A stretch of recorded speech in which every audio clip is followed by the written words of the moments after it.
I still can't believe how everything spiraled out of control so quickly. My name is Jake, and I'd like to share what happened between me and my wife, Sarah. We've been married for 5 years, and everything seemed perfect on the surface. We had a nice house in the suburbs, both had solid jobs, and enjoyed our weekends hiking or binge-watching shows. But lately, I noticed some changes in Sarah's behavior. At first, I thought it might just be the stress of work or life in general. But looking back, I see now that I was burying my head in the sand. The first sign of trouble was when Sarah started hanging out with her new friend, Melissa. I remember the first time she mentioned her. It was during dinner. Sarah lit up when she talked about Melissa, gushing about how they had so much in common. A part of me was happy for her. After all, it's always great to make new friends. But then I started noticing small things. Sarah was spending more time with Melissa, often going out without telling me much about their plans. It was usually followed by a vague, "You wouldn't get it when." I asked for details. I shrugged it off, thinking maybe she just wanted to keep some aspects of her life private. Gradually, things started to change in our home life. She became less interested in our evenings together, often choosing to check her phone rather than talk. When I asked her about it, she'd roll her eyes and brush it off, claiming I was being too clingy or insecure. I could tell something was off, but I pushed those thoughts aside, convincing myself it was just a phase. I thought, after all, we love each other, right? Then came the night I accidentally stumbled upon the truth. Sarah had a habit of leaving her phone lying around. One evening, I picked it up to see if she had texted me about dinner plans, and there it was, a message thread with Melissa that made my heart sink. The texts were flirty, loaded with inside jokes and references that felt intimate. I shouldn't have snooped, but my gut was screaming at me. The kicker, though, was when I saw a picture of Melissa. All I could think was, oh my God, she looks just like Sarah's ex-boyfriend, Mark. I stared at the screen, my mind racing. Was Sarah really being that careless, or was it just an innocent coincidence? There was no way I could ignore this. I needed to confront her. When she came home that night, I could feel the tension in the air. I waited until we were sitting on the couch, the silence almost deafening. Finally, I blurted it out. "I saw your texts with Melissa." The way her face changed. One moment she was relaxed, and suddenly all the color drained from it. She stammered, trying to find the right words, but they just didn't come. Her first response was denial. "You're imagining things, Jake. It's not what you think." But I wasn't ready to let her off the hook. I pushed her, demanding answers, and that's when the excuses started rolling in. "It's harmless," she said. "We're just friends." I couldn't believe it. My heart was pounding in my chest as I demanded to know why she felt the need to be so secretive. It was a whirlwind of emotions: anger, betrayal, confusion. Each excuse she gave felt like a dagger, twisting deeper with every word. As the argument escalated, I felt an overwhelming sense of despair wash over me. Sarah was so oblivious to the pain she was causing. All I wanted was for her to own up to what was happening. Instead, she turned it around, making me feel like I was crazy for even questioning her loyalty. I was spiraling in a whirlwind of feelings, from shock to rage, and finally to a deep sadness that settled in my gut. I couldn't wrap my head around it. This was the woman I loved, the one I had built my life with. And here she was, lying to my face, seemingly unfazed by the emotional turmoil she was causing. I could see the small cracks in our marriage, but I never thought it would lead to something like this. But as much as I wanted to scream, rage, and cry, I knew I had to think clearly. I couldn't let my emotions drive my next steps. I had to make a decision, but how could I move forward from this betrayal? Part of me still wanted to believe in our marriage, but the other part was screaming for revenge. I needed to know if this was truly the end, or if we could salvage what was left of our relationship. So I made the decision to keep my plans close to my chest and observe, preparing for what might come next. The emotional roller coaster was just beginning.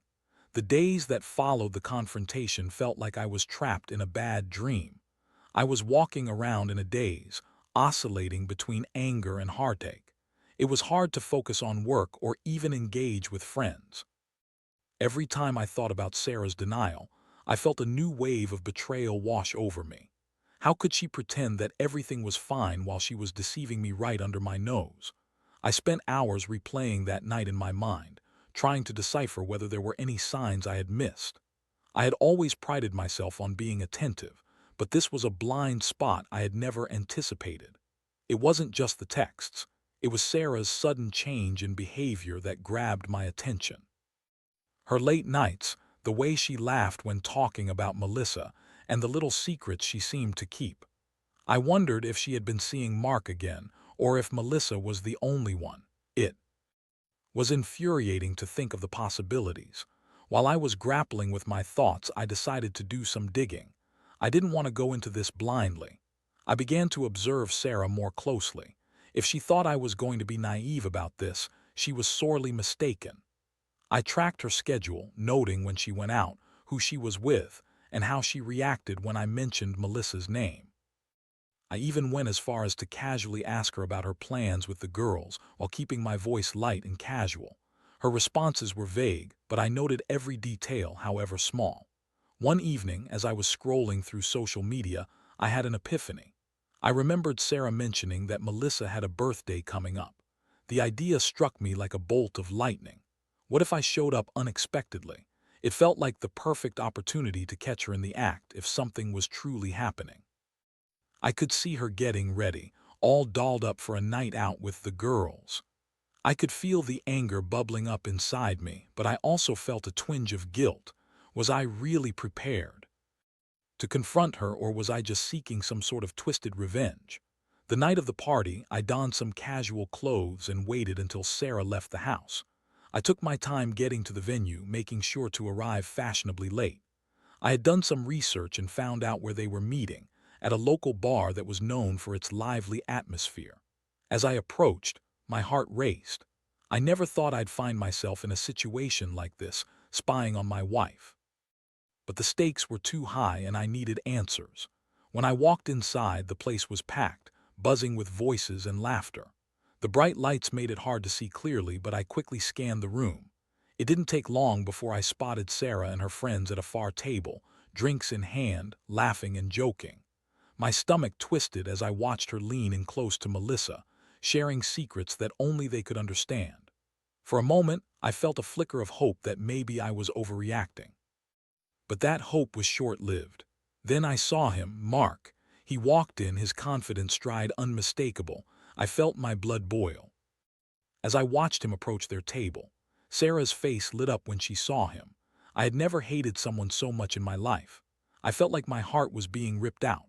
All those feelings of love and affection I had for Sarah began to morph into something darker: betrayal, resentment, and a thirst for revenge.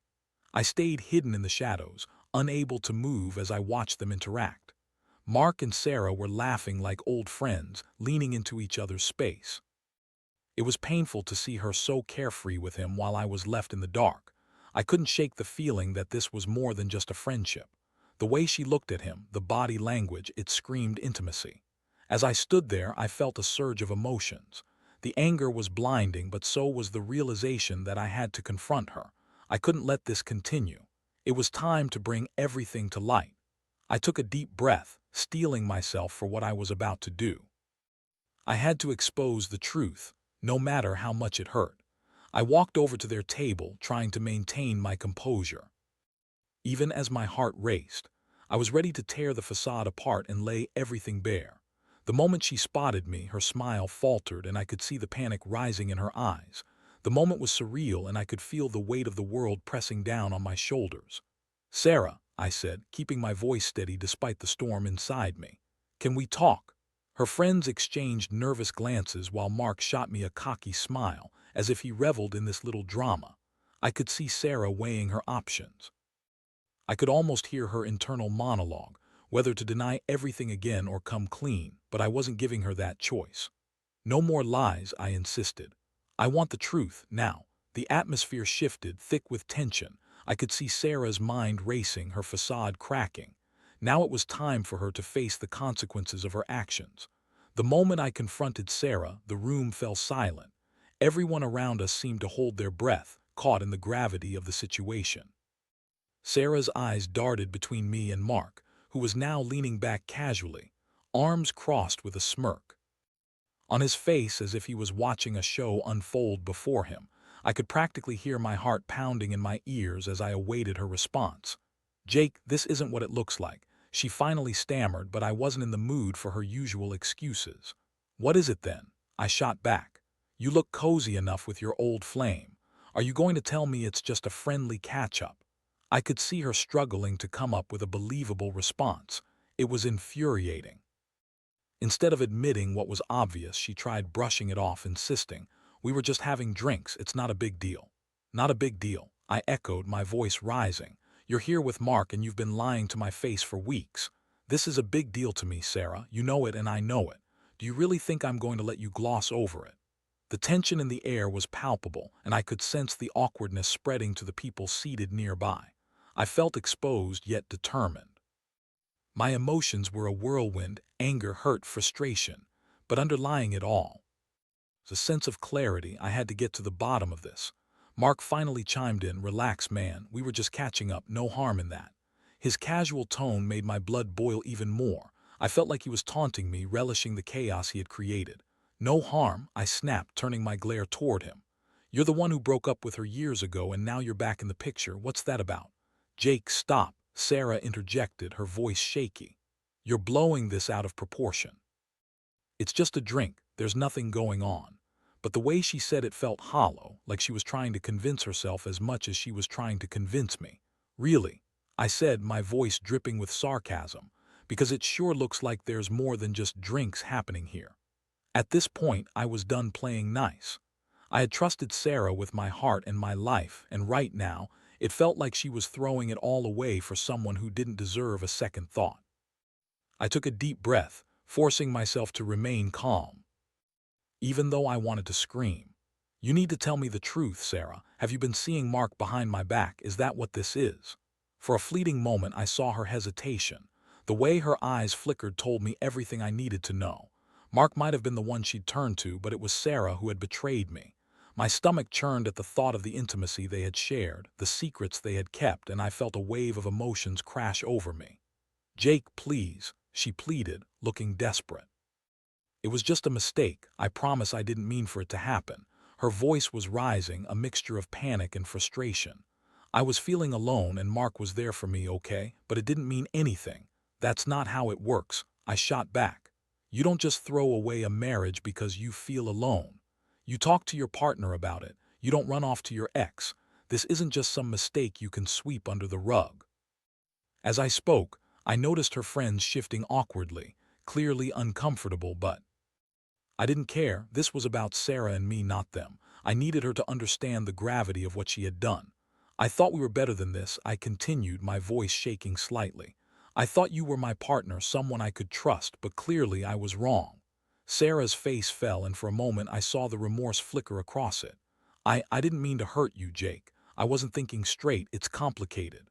"Complicated? Since when is cheating complicated?" I shot back, my anger igniting again. "You made a choice, Sarah. You chose to be with Mark instead of talking to me. You chose to betray my trust." Just then Mark interjected, trying to take control of the situation. "Look, man, maybe you should just back off. She told you it was nothing. You're overreacting." My gaze snapped back to him, an instinctual rage boiling beneath the surface. "You don't get to dictate how I feel. You're the last person I want to hear from right now." "Jake, stop," Sarah yelled, her voice rising above the din of the bar. I could see the embarrassment on her face. "This isn't helping anything." "Then what is?" I countered, my heart racing. "What will help? You need to decide what you want. Do you want to be with me or do you want to be with him?" The question hung in the air, heavy with implications. Suddenly, all the noise from the bar faded into the background as I waited for her response. Would she own up to her mistakes and fight for our marriage, or had she already made her choice? The silence felt deafening, and I could see the wheels turning in her head, but no answers were coming. I knew that whatever she chose, it would define the course of our future. Little did I know, that moment would set off a chain reaction of events that would change everything. The silence stretched on, an agonizing pause that felt like an eternity. I could see the conflict in Sarah's eyes, a battle between guilt and desire, between what she had done and what she still wanted. It was maddening. Did she think I would just stand there and let her figure it out on the spot? I felt the weight of my heart in my throat as I watched her struggle. Finally, she spoke, her voice barely above a whisper. "I don't know, Jake. I don't know what I want right now." The words hit me like a punch to the gut. It was the answer I had dreaded but somehow expected. She was lost, and it felt like I was losing her all over again. At that moment, the air in the bar felt suffocating. Every face turned towards us, curious, judgmental. I could see the pity in some people's eyes, while others seemed to revel in the drama. I wanted to scream, but instead I just felt hollow. Mark, sensing the moment of vulnerability, stepped forward. "Maybe you should give her some space, man. She needs to think this through without you breathing down her neck." His arrogance was infuriating, and I felt a surge of anger boiling up in me again. "Stay out of this, Mark," I warned through gritted teeth. "You're the last person who should be giving advice right now." But I didn't even focus on him anymore. My attention was solely on Sarah. "Jake, she started, but I cut her off. "No, Sarah. You need to understand what you've done. How can you not know what you want? I thought we shared everything. I thought I was your best friend." The pain in my voice was palpable, and it tore at my heart to confront her like this, but I had to. "I'm sorry," she said, tears shimmering in her eyes. "I didn't mean to hurt you. I was just so confused." Her voice cracked, and I could see that she was genuinely upset. Whether it was remorse for what she had done or the realization that she might lose me, I couldn't tell. "Confused?" I echoed, incredulous. "You confided in your ex instead of your husband. How is that confused? That's a choice, Sarah." She opened her mouth to respond, but no words came. Instead, her face crumpled and she started to cry. The sight of her tears was both heart-wrenching and infuriating. I felt like I was standing at a precipice, trying to decide whether to pull her back or push her off. "I don't want to lose you," she finally said, her voice trembling. "But he's comfortable. He knows me from before." And I guess I let myself get carried away. It just happened, and I hated myself for it. "Then why did you keep it a secret?" I pressed, desperate to understand. "Why didn't you just talk to me?" "I thought I could handle it," she said, shaking her head. "I was trying to figure things out on my own, but then everything blew up in my face. I never wanted to hurt you, Jake, I promise." Hearing her desperation, I felt my heart twist. The truth was, I still loved her. But love wasn't enough when trust had been shattered. This wasn't just a bump in the road, this was a full-blown wreck. "Sarah, I don't think I can just forget this," I said, my voice low. "You've broken my trust. I don't even know how to look at you right now." Each word felt like a knife twisting in my own heart, but I had to be honest. "I know," she replied, wiping away her tears. "I understand if you want to leave me, but I want to fight for us. I'll do whatever it takes to make it right. Please, just give me another chance." I stood there, torn between the ache of my love for her and the reality of what she had done. My mind was a whirlwind of emotions, but one thing was clear. I needed to take control of my life. I had spent too long feeling like a victim in my own marriage. The thought of revenge began to bubble in my mind again, a way to reclaim my power that had been stripped away. "Maybe you do want to fight for us, but you've left me in the dark," I said, my voice steady. "I need time to think, to process everything. I can't just jump back in like nothing happened." Sarah's face fell, and I could see the desperate hope in her eyes dimming. "I understand," she said quietly, her voice cracking again. "I'll give you space, but please don't give up on us." I nodded slowly, still feeling anger simmering beneath the surface. "I won't give up on us, but I need to figure out if we can even go back to what we had. You need to realize how serious this is." As I turned to leave, I felt like I was walking away from a part of myself. I could still feel her gaze on my back, her silent plea for forgiveness hanging in the air. But I knew it was time to take a step back and reclaim my own strength. In the days that followed, I found myself grappling with my emotions. I had decided to stay at a friend's place to clear my head. I needed time away from the chaos of our home, and more importantly, from Sarah's presence. It was time to devise a plan, not just for my emotional recovery, but for how to confront the reality of our situation. I wanted answers, but I also wanted to know how to take control of my own life moving forward. I couldn't shake the feeling that this wasn't just about healing anymore. It was also about revenge. I needed to find a way to make Sarah realize the consequences of her actions, something that would hit her hard enough to make her understand the depth of her betrayal. But what would that look like? What would be enough to finally break through the wall of denial she had built around herself? I was determined to find out. As I sat pondering my thoughts, I knew that whatever came next would forever alter the course of our lives. I just had to figure out how to play the cards right. The days turned into weeks, and I was still reeling from everything that had happened. Staying at my friend Tom's place helped, but it wasn't a cure-all. My mind was a constant storm of emotions: anger, sadness, betrayal. It felt like I was trying to navigate through fog, unsure of what lay ahead. I had taken a step back from Sarah, but the silence between us was deafening, and I found myself plagued by questions. Should I confront her again? Would I really push for a divorce, or did I still want to make this work? I didn't have answers, but I was determined to find out. During this time, I began to devise my plan. I needed to take control of the situation to regain a sense of power that had been stripped away from me. My mind raced as I recalled how Sarah had acted during our confrontation. She had been defensive, blaming her confusion on a rough patch in our marriage, but I knew better. This wasn't just a fleeting mistake. It was a choice she had made repeatedly, and it was time for her to feel the weight of those consequences. One night, as I sat at the bar with Tom, I shared my thoughts. "I've been thinking about how to approach this," I said, swirling my drink. "I can't just walk back into our home without making her understand the gravity of what she's done." Tom nodded, sensing my turmoil. "What are you thinking, man? You can't just let her walk all over you after what she did." "I want her to feel the fear of losing me," I replied, my voice low and determined. "I want to make her realize that actions have consequences. Maybe if she sees what life without me looks like, it'll hit her harder." Tom raised an eyebrow, intrigued. "So what's your plan?" "I'm going to go out with someone else," I said, my stomach twisting at the thought. "Not someone serious, just a date or two. I want her to know that I'm not just sitting here waiting for her to come to her senses. If she thinks I'm moving on, maybe it'll finally make her realize what she stands to lose." "That could work," Tom said, his expression thoughtful. "But you have to be careful. You don't want to hurt yourself in the process." I appreciated his concern, but felt a surge of determination. I had to take control. The more I thought about it, the more it felt like the right path. After all, Sarah had made her choices, and now it was my turn to show her what life could be like without me. The next day, I rejoined the dating app I had used before I met Sarah. It was a strange feeling, swiping through faces, reading bios while trying to distract myself from the emotional turmoil I was in. It was almost liberating to think that I could be desired again, that I could reclaim some semblance of my independence.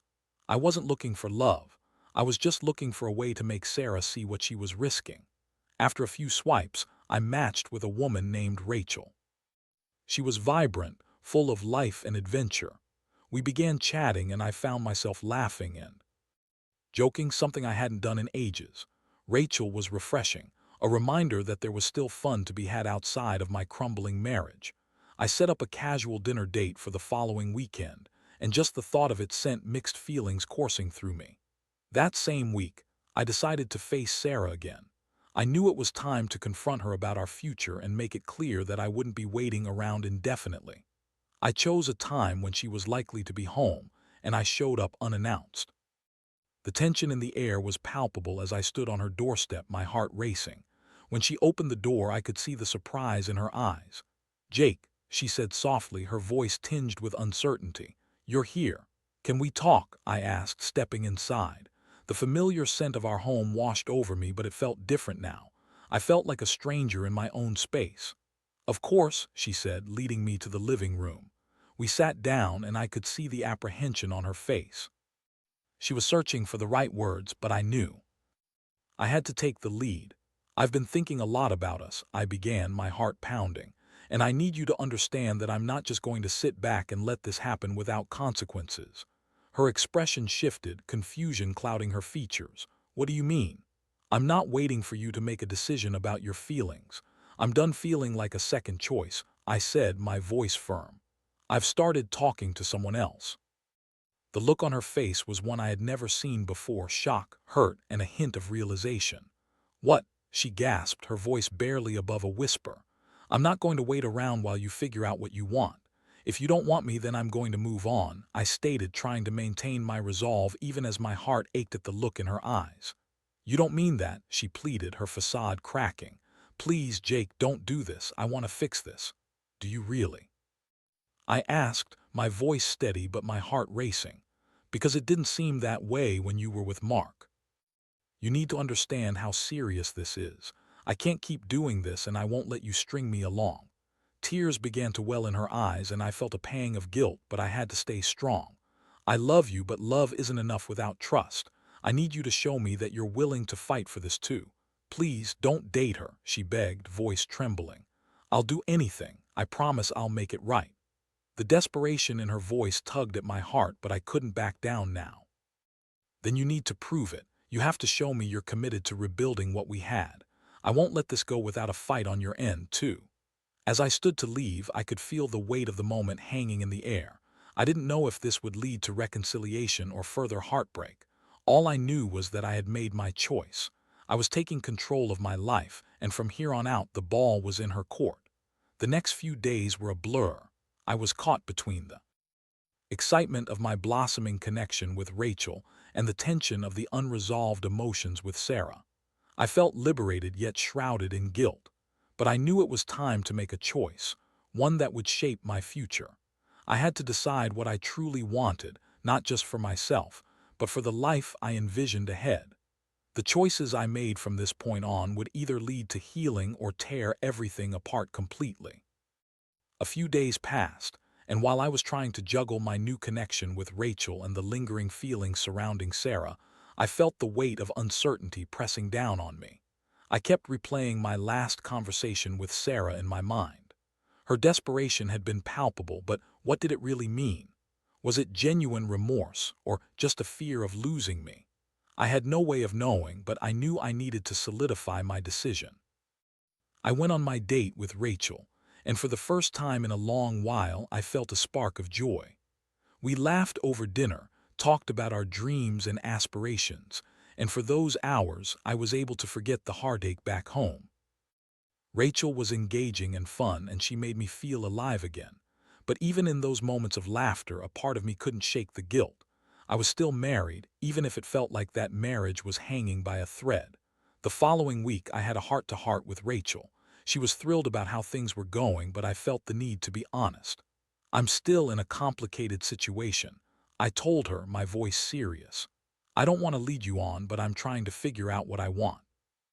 Rachel nodded, her understanding demeanor making it easier to share my struggles. I appreciate you being upfront, Jake. It's important to be honest, and I'll respect whatever space you need. That conversation pushed me to confront Sarah once again. I didn't want to hurt Rachel, but I knew I had to resolve things with my wife before I could truly move on. I arranged to meet Sarah for coffee, a neutral ground where we could talk without the weight of our home looming over us. When I arrived at the cafe, I felt the familiar tension creeping in. As soon as I saw her sitting there looking anxious, my heart twisted. "Hey," I said softly as I approached the table. "Hey," she replied, her eyes searching my face for clues. "I've been thinking a lot about everything we talked about." "Me too," I said, taking a seat across from her. The air was thick with unspoken emotions, and I could see the vulnerability in Sarah's expression. "I realize now how much I've taken for granted," she began, her voice shaky. "I never meant to push you away. It was never about you, it was my own confusion that led me to Mark.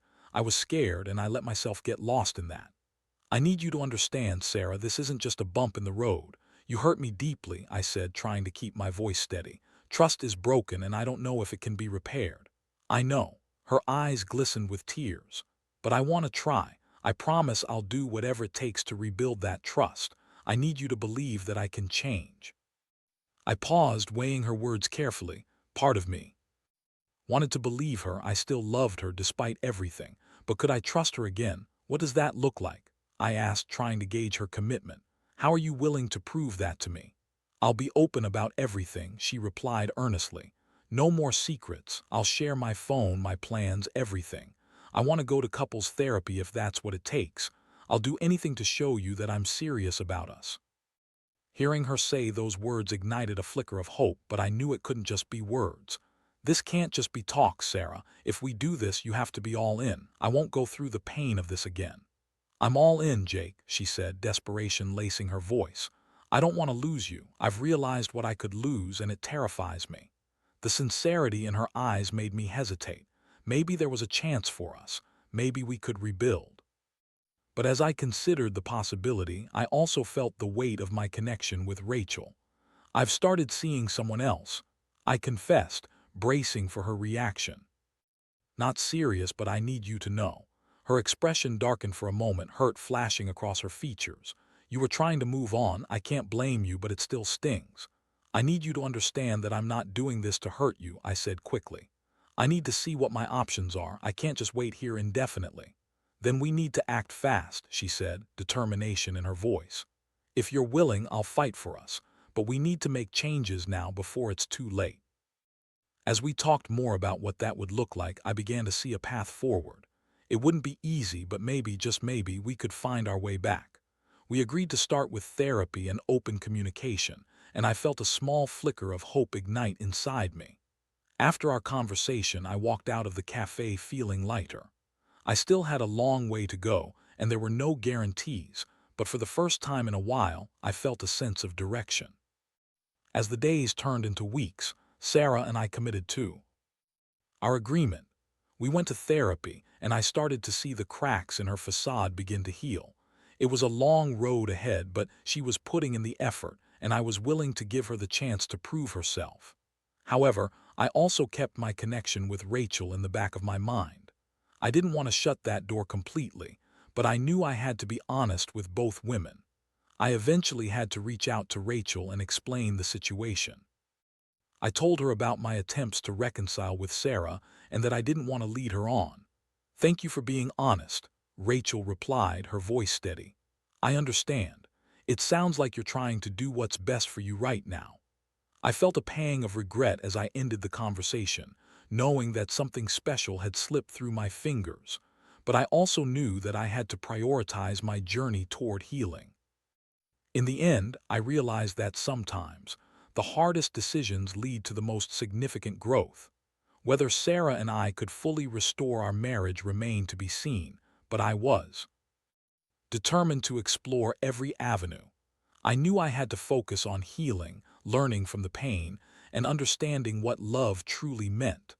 Whatever happened, I would emerge from this experience stronger and wiser, ready to embrace whatever lay ahead.